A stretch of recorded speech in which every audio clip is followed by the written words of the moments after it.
एक बार त्रेता युग में शंभु गए कुंभज ऋषि पाए। एक समय की बात है, त्रेता युग में भगवान शंकर जी कुंभज ऋषि के यहाँ क्यों गए?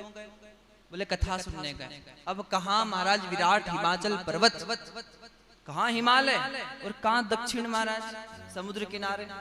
पर श्री शंकर भगवान को कथा सुननी थी, तो कथा सुनने के लिए शिखर को छोड़कर नीचे आना पड़ा।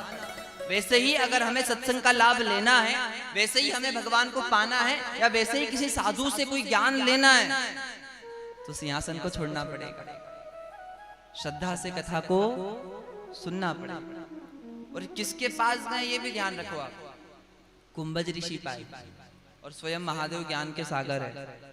अच्छा एक बात बताओ, घड़ा सागर के पास जाता है कि सागर घड़े के पास जाता है? पहला भाव तो यही है कि घड़ा जाएगा सागर के पास, सागर थोड़ी जाएगा, पर यहाँ ज्ञान पाने के लिए। अच्छा इनका ऋषि अगस्त्य ऋषि का एक नाम कुंभज है, ये कुंभ में से घड़े में से प्रकट हुए, इसलिए इनका नाम कुंभज भी है। और दूसरा है भले ही ये घड़े में से प्रकट हुए, पर इन्होंने ज्ञान की सागर जो भगवान श्री राम जी की कथा है वो शंकर जी को सुनाई है।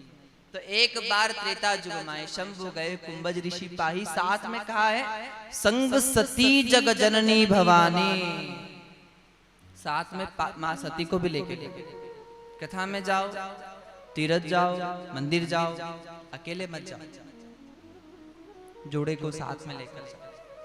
हमारे आदरणीय श्री राम मंदिर के पुजारी जी संदीप भैया, इनके लिए एक बार तालियां महाराज।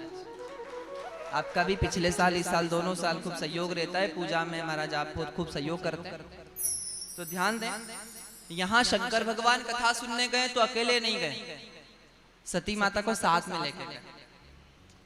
तो कथा में जाओ तो जोड़े से जाओ, तीर्थ जाओ तो जोड़े से जाओ। अगर आप लोग कथा हो रही है, कथा में अकेले जाओगे तो श्रीमती पूछेगी कहाँ गए थे? बोले कथा में गए। तो कल से उठाकर श्रीमती ने कह दिया कथा कहीं खावा कर दे कहीं, तो बोले कथा में जाओ तो जोड़ा से ही जाओ। तो खुद भी सुना, श्रीमती भी सुनेगी, तो दोनों का मन लगेगा। ये सब सोचकर शंकर भगवान कथा में गए तो जोड़े से गए। संग सती जग जननी भवानी और पूज ही ऋषि अखिलेश्वर जाल।